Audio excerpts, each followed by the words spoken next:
views expressed on this program are those of the hosts, guests, and callers, and are not necessarily those of this station, its management, or other advertisers.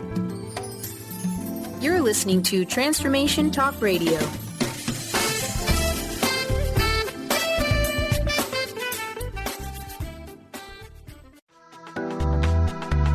This show's audio was via a Skype call.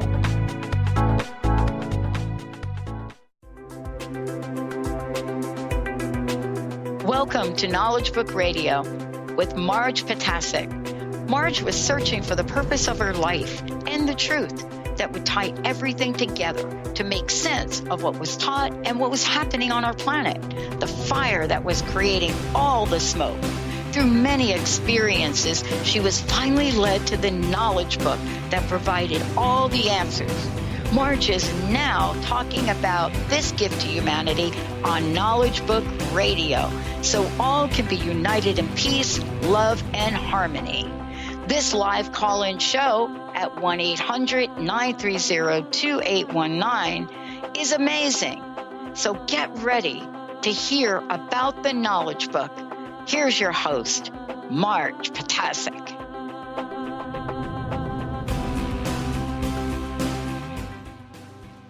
Hello, everyone. I'm Marge Potasic, and you are listening to the Knowledge Book Radio with Marge Potasic on Transformation Talk Radio. For the next hour, we will continue our series of Omega Talks, which are usually given towards the end of every month as part of the unification program of the Call to Friendship Association that's mentioned in the Knowledge Book. Now, in these talks, we connect science and spirituality by discussing some topic like world knowledge and connecting it to what the Knowledge Book says and connecting it to the Omega Dimension. Now, the Omega Dimension, as you know, as you've been reading the Knowledge Book or listening to this radio program, the 19th dimension is the Omega Dimension, and this is the dimension that has been opened to humanity through the Knowledge Book for the first time. Okay, and this week, today, we're going to be talking about love. But before we go on, our United States Knowledge Book website is www.usa.theknowledgebook.net. The Turkish World Brotherhood Union website is www.dkb-mevlana.org.tr. My telephone number for texting or calling is 973-787-7035. Again, 973-787-7035. And my email address is mmjp99@gmail.com, maryjohnpeter99@gmail.com. And the Call to Friendship website is www.calltofriendship.org. So these are the websites that you can go to get more information about the Knowledge Book.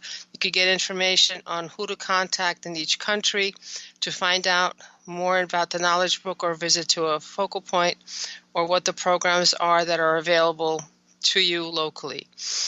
Okay, so again, you can email or text me with any questions that come out of today's topic of love or from any other previous of the shows, or if you have a suggestion for a topic that you would like to have covered on one of our shows, okay? So, of course, future suggestions are very welcome and questions are very much welcome. So today we're going to be covering the topic of love. Okay, so what we'll talk about first is the types of love that there are. Of course, when you mention the word love, everybody knows or thinks they know, like me, what love is and what it's all about. And we, of course, have gone through some kind of a love emotion, some kind of a love process as we live from day to day. Now, there is also a progression of love, starting from birth to death, and prior to death of self-actualization. So we're going from birth to actualization of the self. Of course, there's altruistic love, otherwise known as altruism, and this is a love that takes care of the other more than it cares for the self. So meaning you can care for animals, take care of animals, take care of other humans, take care of everything around you, and that is placed at a higher level of importance than yourself. And of course, we'll talk about some people that exemplify this kind of love, this type of love, and those individuals who actually were at the level of altruism and worked to serve humanity and serve peace on this planet. So again, we'll be going from self-centered love to self-actualized love, or genuine, and eventually finding up at genuine love. Now, in popular culture, there are 6 types of love. The first is Eros, and this is the romantic type of love, and that's the most popular love. This is the love that you see in movies, or what is commonly known as chick flicks, where it's romantic love, the romantic setting, sunset, that's the most popular kind of movies for some segment of the population. Then, of course, there's Ludus.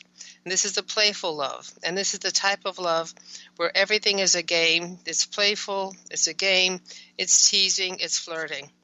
Then we have Storge, and this is a friendship love, and it's an affectionate love. It's not a deep love, but it's what you have between friends. In that sense, it is a deep love, but it's not the same as Eros, and it's not the same as Mania, and it's not the same as Pragma. Pragma is the next type of love, and this is a practical love.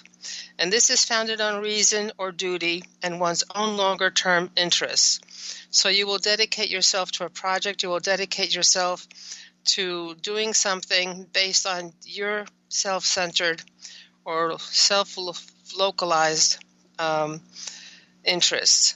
And of course, there's Mania, which is obsessive love, and it's also known as a madness by the Greeks. Okay, so the Greeks themselves had 8 categorizations of love, and basically there are many paths in life, but the longest of them all is a path to the heart. If you resist this path, you will take lifetimes to find it again. If you surrender and embrace it, you'll be home. The Knowledge Book explains that this path is our plan of destiny, specifically planned to allow and enable us through our life program to reach our heart, our essence, our spark of the spiritual totality, and unify with the totality of the spiritual energy. As long as we progress step by evolutionary step on this path, we are guaranteed to arrive at our destination. So many times we go along our merry way in life, not thinking of what's happening, how it's happening. You're basically on a roller coaster going from whatever situations you're involved with, whatever life situation you're in. And as long as you're following that program of yours and not getting off the path, then you will be able to succeed in your life program or arriving at altruistic love. Okay, now so we'll cover the types of love one by one in greater detail. And the first, of course, is Eros, which is passionate love. So Eros takes its name from the Greek god of fertility, and this best defines our modern concept of romantic love. So you have, stars in the background, sunset in the background, fireworks exploding, this kind of love. Eros is primal, it's powerful, and it is intense. It is guided by lust, pleasure, and infatuation, and it often involves a loss of control. And for this reason, the ancient Greeks didn't necessarily think that it was always a good thing. When a person is in love, they could do many crazy things, including buying someone or paying someone to get rid of their rival in some way. All kinds of crazy situations arise from someone who is very much involved in Eros and their feelings and not engaging in their logic. It can be dangerous, and it is likely to burn out quickly unless there is something else that supports this love and transforms this love into something that is of a more permanent nature and a long-lasting nature. Now, according to the Knowledge Book, this type of love is one of the ways we learn to love another human, to make someone outside the immediate biological family happy. Up until the time that we fell in love with someone, we were basically involved with our family, with ourselves, and anything that we did basically would be for our own self-satisfaction, for our own growth, and for our own guarantee of surviving. So Eros is a type of love that we need to be satiated with in order to rise to higher dimensions. Otherwise, this Eros, this love, becomes one of the chains that imprisons us on the world dimension. So love, of course, this type of love first introduces us to someone outside of our family as someone that we can connect with, as someone that we can love and care for more than they do for ourselves. So that's the initial step in there. However, if we are not fully satisfied or satiated with this love, then it becomes a chain. It becomes a prison for us and keeps us in the world dimension, and we cannot rise higher than that. Now, ludus is the next type of love, and this is a playful love. And this is often put together with eros and associated with puppy love. This is your first step as children or as young adults to introduction to the opposite sex or introduction to a loved one outside of your family medium. And this is the playful affection that you feel during the early stages of a relationship. So this can develop into eros. However, at the first stages, it is playful and it is light. And this is where you're laughing, you're teasing, you're flirting with the other person. And this also can be felt when you're joking around and laughing and bantering with friends, dancing with strangers, or sending flirty messages online. And this type of love, or ludus, always makes you feel young and euphoric and happy. Now, of course, we have an extreme kind of love, and this is mania, or obsessive love. And this is an unbalanced eros, where one party is basically tipping the scale, where they are crazy about another person. It is not balanced by their own healthy self-love, and therefore it becomes manic or madness. This is this type of love that basically brings about stalking behaviors, codependency, extreme jealousy, and violence. And these all become symptoms of mania. Now, love in itself can be a balm for low self-esteem.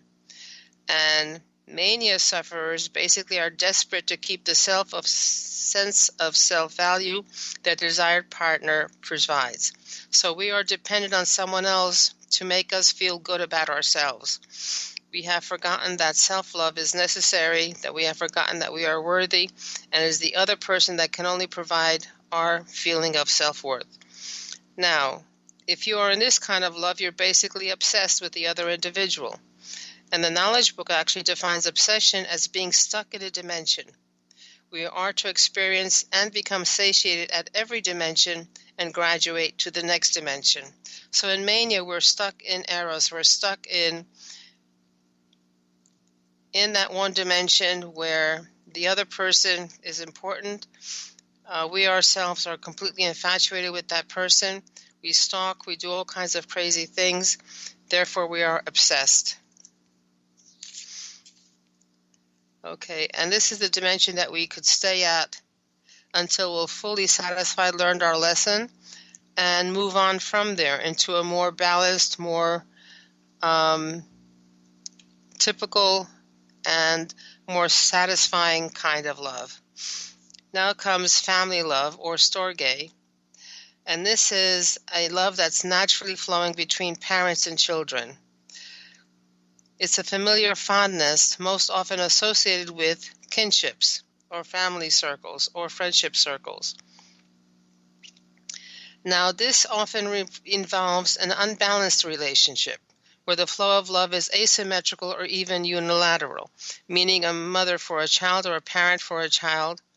So the parent and the will always have more love, in a sense, than the child will have for the parent. And we can see this a lot of times in children always complaining or seemingly complain about their parents not loving them enough, or they're not getting enough of what they want, but the parents are always giving and supporting. Now, this type of love is born out of familiarity and dependency. It's unconditional love, but it's a very powerful force and can also be generated between friends, bosses and colleagues, and owners and pets.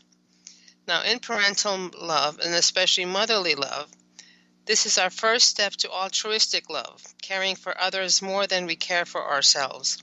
So this is where parents learn in a hard way a lot of times that we give, or the parents give, despite the fact that they haven't slept for a few weeks and when the child is newborn, because the child that is newborn, of course, will be demanding at all times of day and night, wanting to be fed, wanting to be changed, wanting to have something with the parents. They're not able to figure out what it is that they need to have. So this is our first step of actually putting someone else as more important than ourselves. And this is not for our own self-pleasure, as in Eros. This is not for our own self-satisfaction, but it is for the good for the other individual. So this is something that where the person who is loving, the person who is giving unconditional love and care, basically is giving their all, sometimes to depriving of themselves and making their lives more difficult. So this is also the first training wheels to connect with and to teach another. Although one energy can never dominate or overpower another, it can provide knowledge, guidance, and support, like in a teacher-student relationship or in a guru-student relationship as well. Then comes philia, and this is friendship love. This is a love between equals who share goodwill towards each other.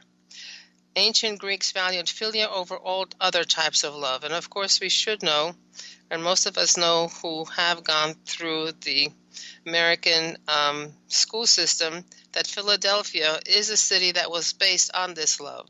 That Philadelphia actually means a city of brotherly love, brotherly sisterly love. Okay, so this kind of love has deep feelings of friendship that include loyalty, sharing of emotions, both good and bad, and a sense of shared sacrifice. Philia is a virtuous, intimate companionship that has the power to transform Eros from bodily desires to spiritual understanding.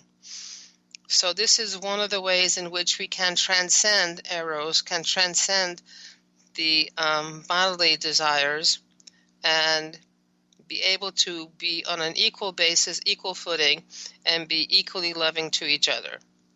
So filial love, or brotherly sisterly love, leads us to eventually accept and trust everyone, even enemies, as ourselves. And it is another method through which we extend our love to many others, not focusing solely on our lovers or biological family. Then, of course, we have pragma, or committed love. And this is a hallmark of a healthy, long-term relationships. Pragma is a deep understanding and unique harmony between two people. While Eros is about finding love, pragma is about giving love. It is characterized by patience, tolerance, and compromise as the essential elements. And this is what we usually think of when we see people who have been married for 20 years, 30 years, 40 years, 60 years, in which they're able to love each other on an equal basis, to sacrifice and to cooperate and work things out so they're always together. Then, of course, the most important in a way is philosia, or self-love. You cannot love another unless you love yourself. So this also encompasses having pride in your work, taking care of yourself, and maintaining a loving inner dialogue, and this is all part of philosia. When a person hates themselves, when they have self-loathing, they have little love to give to anyone else, because you can't love your neighbor as yourself unless you, of course, love yourself first.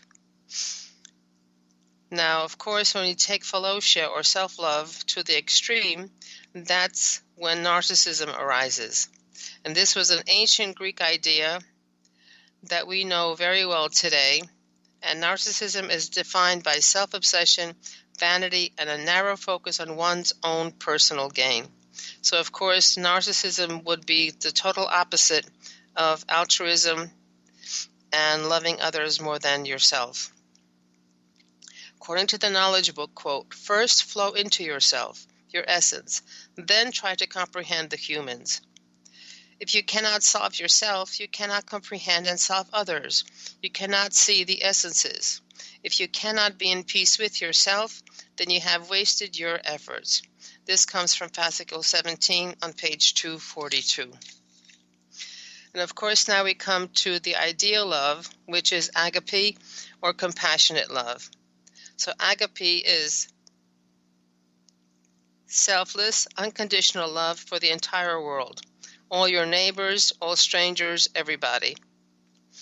This exists more on the spiritual plane, and it is the highest form of love, and the one in shortest supply in society. Empathy fuels agape love, which is given freely without any desires, expectations, or judgment. Agape is the closest to what the Knowledge Book defines as true love or self-sacrifice. The Knowledge Book Glossary, page 1082, self-sacrifice is, quote, devotion without expecting anything in return. So your giving is not a manipulation tool. It is not a barter tool. It is not something that you expect anything from. It is a gift, basically without a giver. And this is the state where we reach our essence, our true selves, and have succeeded in becoming genuine humans, where you're able to actually really give of yourself, your totality of yourself, without expecting anything in return. So it is not a barter, a tool, or something that buys you something else. So to go over what we've covered, thanks to the ancient Greeks, you can learn from all the different types of love in our lives. Because of these distinctions, we can learn that in order to truly enjoy passionate love, we must also search for greater depths through friendship love and cultivate playful love, avoiding obsession as our relationships mature. It's through these efforts that we'll find committed love in our soulmate relationships. Finally, through the power of self-love and compassionate love, we can come to understand how amazing our human hearts really are. Our hearts are the only things in the universe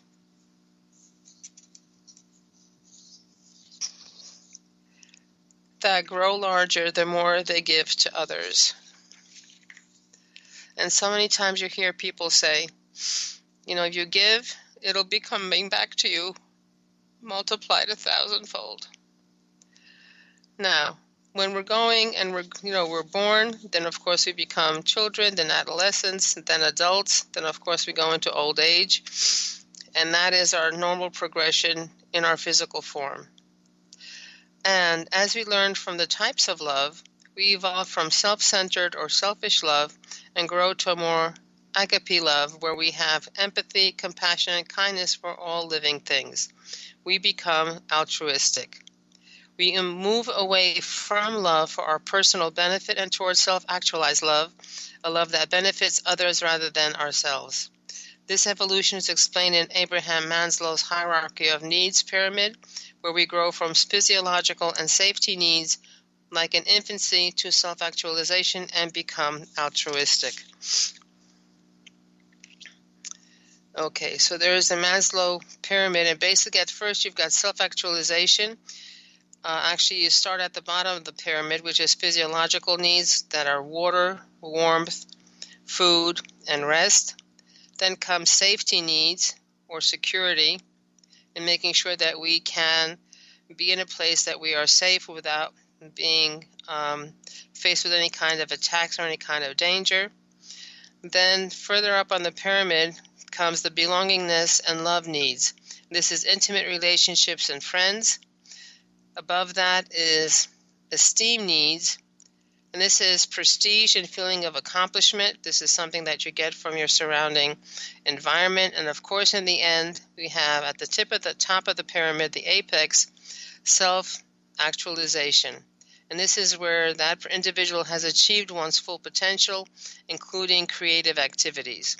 So this is Maslow's pyramid of evolution, of physical evolution from infancy to old age.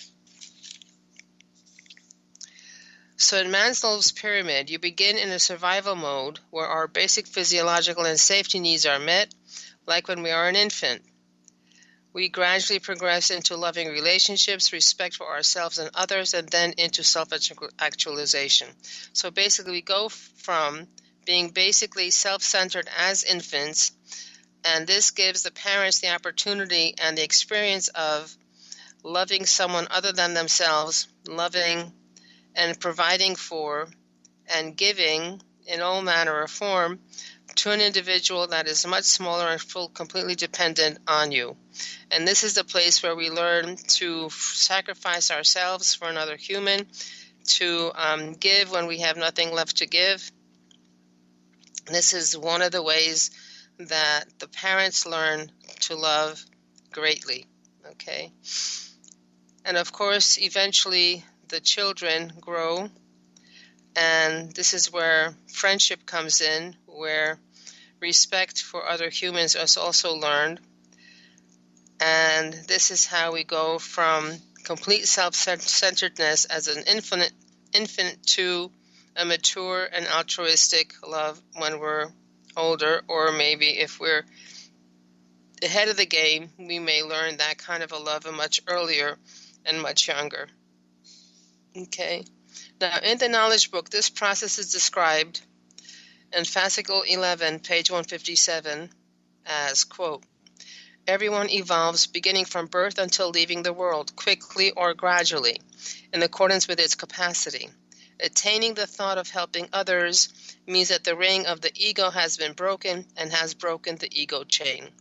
What we learned from Maslow's pyramid is that self-actualization brings us to a state of accepting all that is without ego and acquiring a state of altruism. So what is altruism exactly? Altruism is the unselfish act to better the well-being of others, disregarding the well-being of the self. Now, these include behaviors that are beneficial to others that show generous tendencies, kindness to others, and helpfulness. In the Knowledge Book, fascicle 47, page 796, the moment you know that I created humans and you accept them as they are, it will mean that you have discovered the starting point of happiness. So, of course, when we are criticizing someone else, when we are judging someone else, when we are not accepting someone else, we speak through the ego, and we speak through that which is self-serving and not serving others. So, altruism. So what does it look like when one of the things that the Knowledge Book does, it helps us to figure out what we are, where we are, and how we get there, and what we're supposed to get to. So what does an altruistic person look like? Well, number one, if you see a car accident, you're the one that runs out of your own car, reports it to the police, and tries to help that individual in the accident in some way, shape, or form. This is the fireman running, into a burning building to help someone escape from the fire. It is you,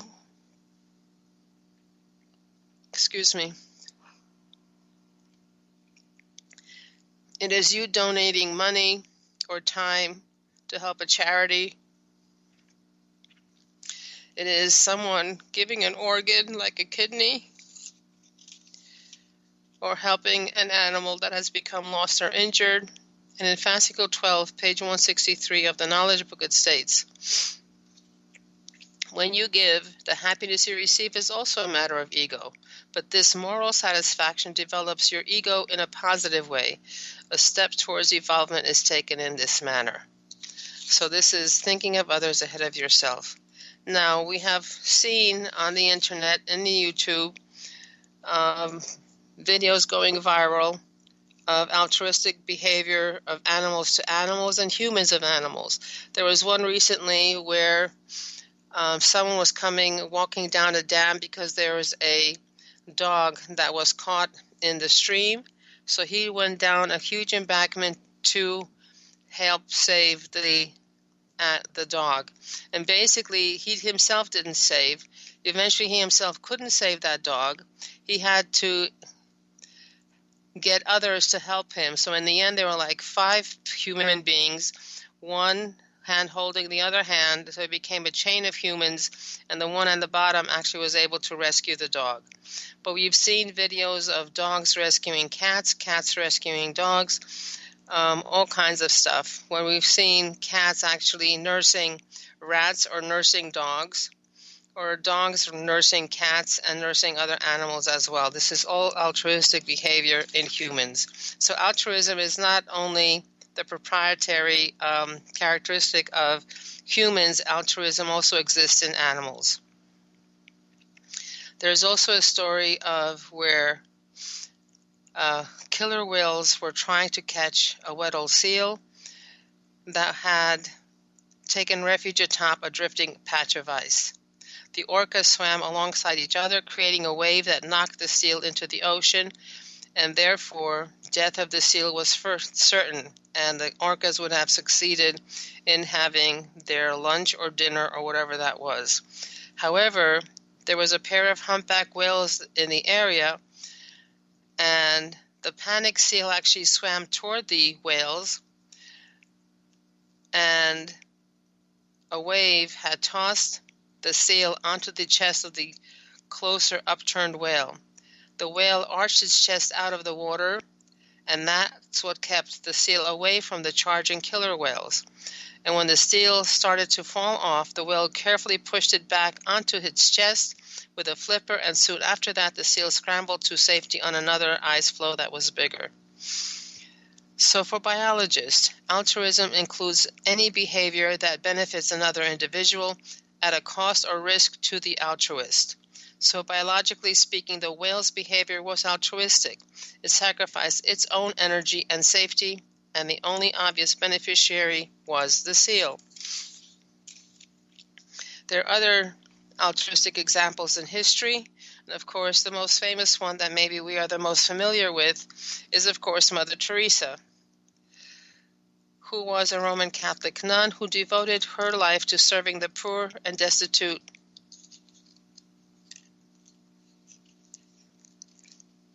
She spent many years in Calcutta, India, where she founded the Missionaries of Charity, a religious congregation that is devoted to helping those in great need.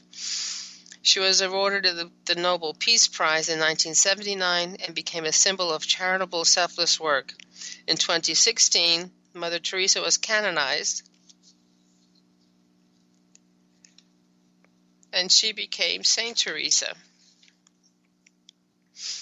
So she first arrived in India in 1928. She first started an open-air school in the Calcutta slums,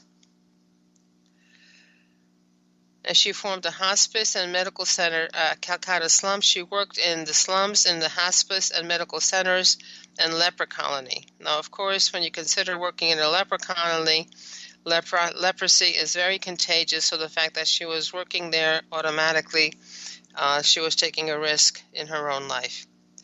So she worked not only in Christian communities, but also in Muslim communities in Lebanon. In 1985, she opened a home in New York called Gift of Love for those suffering from HIV and AIDS. And of course, she won the Nobel Peace Prize in 1979. And in 2012, her Missionaries of Charity had over 4,500 nuns and was active in over 133 countries. So this was great altruistic work that she performed. Another example of altruism is Mahatma Gandhi. And again, he worked for the betterment of humanity. He was an Indian lawyer, an anti-colonial nationalist, and political ethicist who employed nonviolent resistance to lead the successful campaign for India's independence from British rule. and in turn inspire movements for civil rights and freedom across the world. In 1906, Gandhi led a campaign of civil disobedience that will last for the next 8 years. In its final phase in 1913, hundreds of Indians living in South Africa, including women, went to jail, and thousands of striking Indian miners were imprisoned, flogged, and even shot. Finally, under pressure from the British and Indian governments, the government of South Africa accepted a compromise, which included important concessions such as the recognition of Indian marriages and the abolition of the existing poll tax for Indians. So this was actually what was the birth of passive resistance. In 1919, Gandhi launched an organized campaign of passive resistance in response to Parliament's passage of the Rowland Acts, which gave colonial authorities emergency powers to suppress subversive activities. He backed off after violence broke out, including the massacre by British-led soldiers of some 400 Indians attending a meeting at Amritsar, but only temporarily, and by 1920 he was the most visible figure in the movement for Indian independence. After the Labour Party took power in Britain in 1947, negotiations over Indian Home Rule began between the British, the Congress Party, and the Muslim League. Later that year, Britain granted India its independence. Gandhi urged Hindus and Muslims to live peacefully together and undertook a hunger strike until riots in Calcutta ceased. Of course, another altruistic individual that we know and homegrown in the United States is Martin Luther King Jr., and he was awarded the Nobel Peace Prize in 1964. He was an American civil rights leader, and he was awarded the Nobel Peace Prize for his nonviolent resistance to racial prejudice in America. At 35 years of age, the Georgia-born minister was the youngest person ever to receive the award. And of course, we all know his work, we all know the effect of his work, and the fact that he was able, through nonviolence, to influence the country. And this individual, who was also mentioned in the Knowledge Book, is Bertrand Russell. And he also fought for peace. He founded a foundation called the Bertrand Russell Peace Foundation in 1963. And this foundation aims to continue the work of the philosopher and activist Bertrand Russell in the areas of peace, social justice, and human rights, with a specific focus on the dangers of nuclear war. The Knowledge Book itself contains a message from Bertrand Russell and a short explanation about him in fascicule 33, page 523. Over his long career, Bertrand Russell made significant contributions to mathematical logic, analytic philosophy, education, political theory, and religious studies. In 1916, his pacifist views cost him his position at Trinity College, Cambridge, and later in life he went on to become a prominent figure in the anti-war and anti-nuclear movements, in particular leading public reaction to the first hydrogen bomb test by the United States in 1952 and the Soviet Union in 1953. He also formulated something called the Ten Commandments, and which are: 1. Do not lie to yourself. 2. Do not lie to other people unless they are exercising tyranny. 3. When you think it is your duty to inflict pain, scrutinize your reasons closely.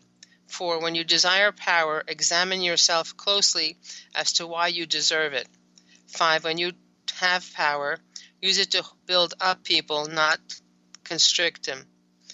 6. Do not attempt to live without vanity, since that is impossible, but choose the right audience from which to seek admiration.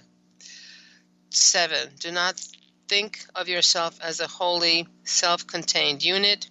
8. Be reliable. 9. Be just. 10. Be good-natured. So this is Bertrand Russell's 10 Commandments. And actually his commandment to not to live without vanity. We all take pride in certain things, and we want to have the good opinion of others. However, he is cautioning to make sure that the people that we want good opinions from are worthy as well. So there is an excerpt from Bertrand Russell from a speech that he made on the 17th of January 1959 at the European Congress on Nuclear Disarmament. Quote, "In our present world, every thoughtful man and woman is oppressed with a load of terror and guilt and consciousness of vast hatreds. The human spirit cannot free itself to rejoice in the progress of knowledge and in the consciousness of a worldwide cooperation towards happiness and freedom of spirit. The long ages of human misery were due to ignorance and folly. Hitherto, though ignorance has grown less, folly has remained. It is open to mankind if it will allow itself to enter up into the entirely possible heritage of joy, to inaugurate a new era surpassing anything known in previous history. The decision rests with human beings. If they so choose,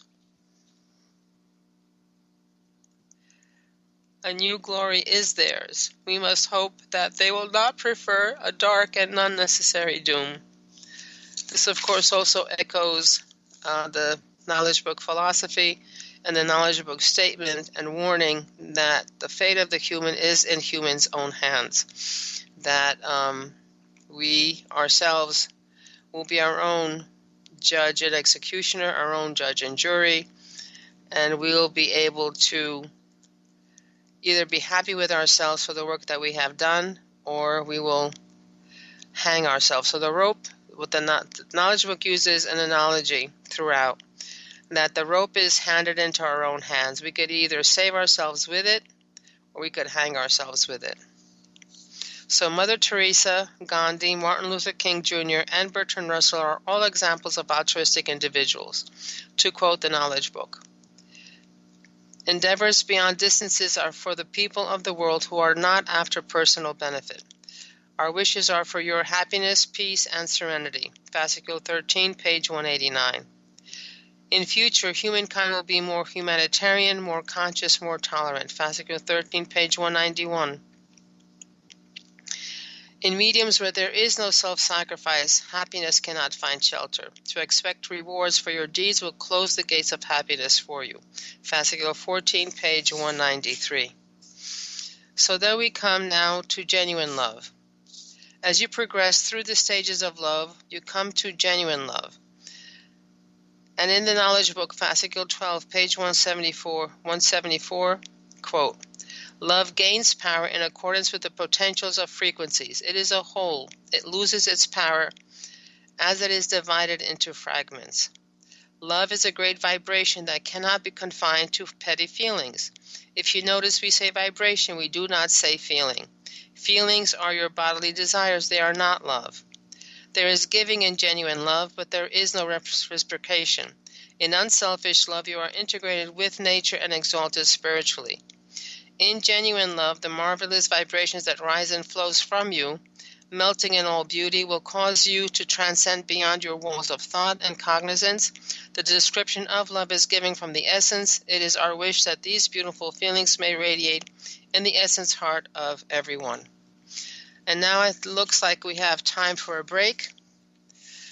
You are listening to the Knowledge Book Radio with March Patazik, and I'd like to remind everyone that the U.S. Knowledge Book website is www.usa.theknowledgebook.net. Telephone number for questions and topics is 973-787-7035. The Call to Friendship website is www.calltofriendship.org. So please stay tuned. We'll be right back.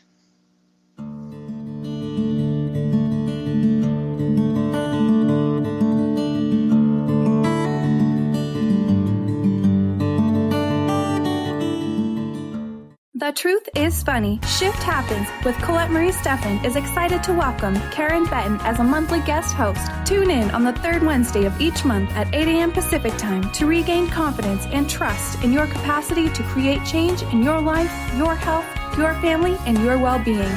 Karen Benton is a mother, nurse practitioner, certified body talk practitioner, Franklin Method instructor, and owner of Limitless Living LLC. For more information about Karen, visit KarenBenton.com. Our angels and animals are always working for and around us. Darcy Pariso knew from an early age she felt this incredible presence that was confirmed for her in a Reiki Level 1 course. From then on, she has honed her skills and dedicated her talents to providing answers, inspiration, and tools for people to move past limiting blocks and past traumas to truly live a life of happiness. For more information about working with Darcy, visit darcypariso.com. Tune in to Knowledge Book Radio with host Marge Potasic each Tuesday at 1 p.m. Pacific, 4 p.m. Eastern on TransformationTalkRadio.com. Through many experiences, Marge was led to the Knowledge Book, a gift to humanity in its transition to the Golden Age, and it provided the truth and the answers. She now shares information from the Knowledge Book with you each week on TransformationTalkRadio.com. For more information, visit usa.theknowledgebook.net. To find answers to life's questions, you need to look within yourself. Dr. Glenna Rice brings your questionable conversations on Transformation Talk Radio each month. Tune in each month for insight into how you can live up to your full potential. Dr. Glenna is a physical therapist, certified Access Consciousness, and Access Body Class facilitator. How does it get any better than this? For more information on Dr. Glenna Rice and her work, visit glennarice.com. Are you feeling stuck in unhealthy habits, toxic relationships, or low self-esteem? Do you crave a healthy relationship filled with inspiration? You might just be on the verge of attracting your soulmate. Tune in each month to The Laura Richer Show, where dating coach Laura Richer and co-host matchmaker Peggy Bennett share tools for using your dating breakdown for a relationship breakthrough. For more information, visit richerhealinghypnosis.com. What is a brilliant culture, and how do we create them? Why are they important? Claudette Rowley has created a breakthrough 5-step process to help you align your culture with your business strategy for exceptional results. Looking for a culture that drives organizational excellence? Listen to Cultural Brilliance Radio, the second and fourth Friday of each month at 10 a.m. Pacific and 1 p.m. Eastern on Transformation Talk Radio. To learn more or work with Claudette, visit culturalbrilliance.com.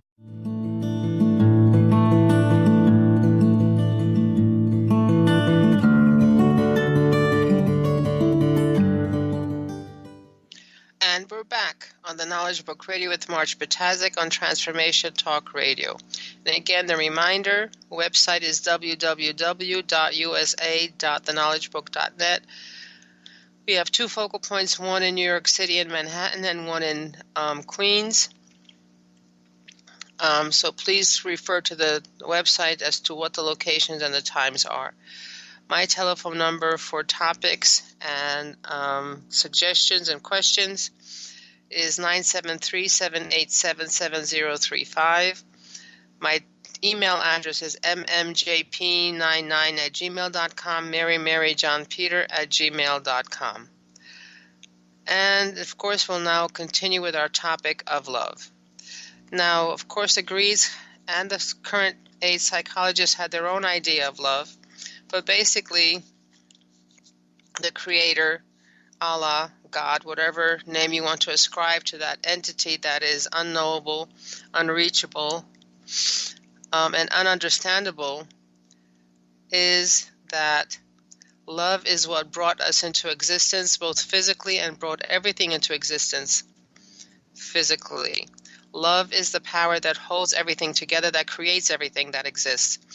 It is the source of everything. It is the exit to everything. It is everything. So in the Knowledge Book, it actually explains that love is a vibration. It is something that is characterized by giving from the essence, expecting nothing in return. So this is something that we aspire to, and this is what actually will allow us to come back to and reach our initial essence. Of course, every one of us has a spark of the divinity, and that spark of the divinity is our essence. It is love. It is that love that is altruistic love, and this is genuine love, genuine true love and altruistic love. So during our path from the cradle to the grave, through our path of evolution, this is what we are going. We are going from ego to altruism. We are going from the self that is the third dimension self at zero frequency. We are going from that self that is only consumed by self-preservation and making sure that we have the biggest piece of the pie and making sure that we are able to continue our existence at the cost of sometimes of someone else or something else. So we are slowly through the different types of love that are available to us.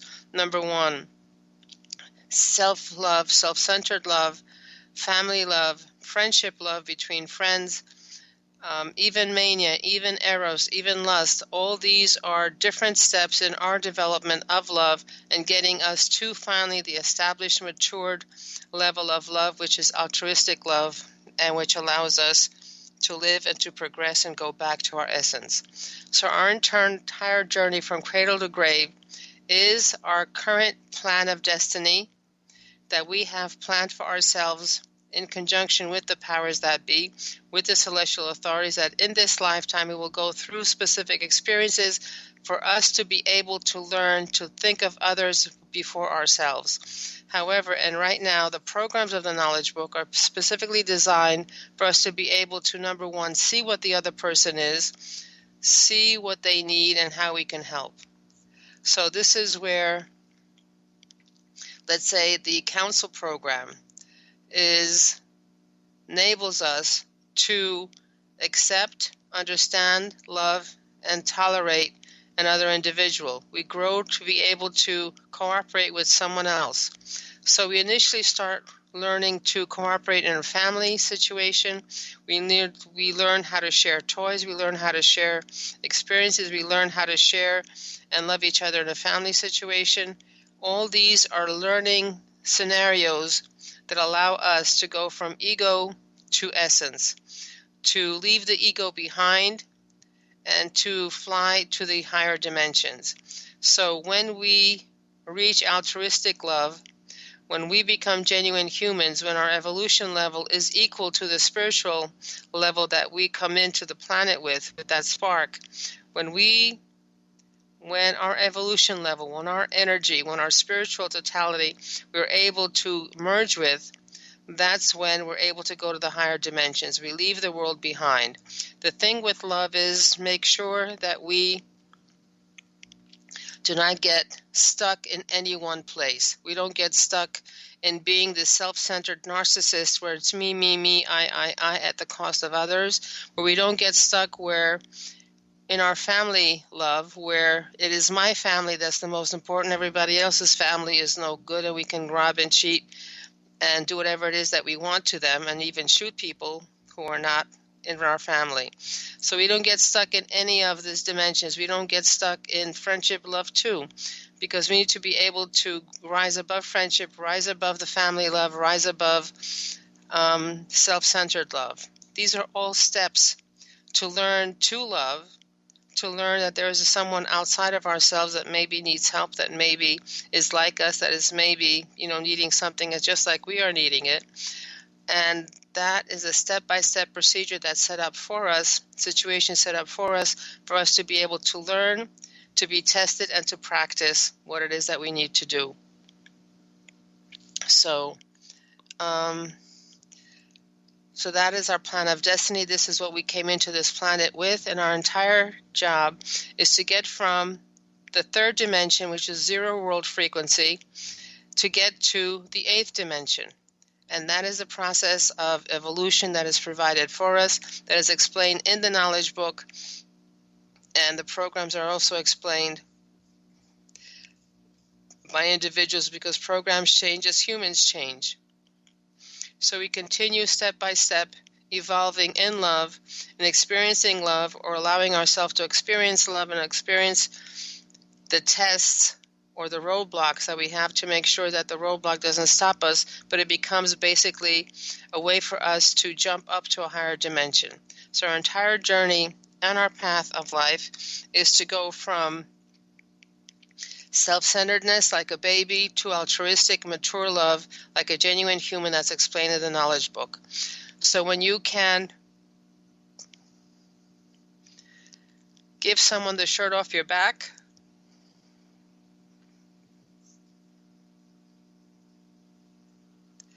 when you can give food when you yourself are hungry, then you're at the point that you have reached altruistic love. So to tie everything together, love is important and love is critical. However, now is the juncture where we go into logic, and that is also important, and needs to be the guiding principle. So please remember there are focal points in the United States, that there are programs available for people reading, writing, focal points, counsel, totality of 18. We still are giving out the 3 free chapters from the Knowledge Book, so email me or text me your address and we'll be able to ship those off to you. And please remember that humanity's verdict is in humanity's hands. The rope is in our hands. We will hang ourselves or save ourselves. As the Knowledge Book states, and Mrs. Chirac frequently reminds us, you are the ones who will save the world. Good luck. Thank you. See you next week. Bye. You've been listening to Knowledge Book Radio with Marge Potasic. Marge was led to the Knowledge Book, a gift to humanity, and its time of transition to the Golden Age that provided the truth and energies and frequencies. Now, she shares information from and answers questions about the Knowledge Book with you each Tuesday at 1 p.m. Pacific, 4 p.m. Eastern on TransformationTalkRadio.com. For more information, visit Marge at usa.theknowledgebook.net.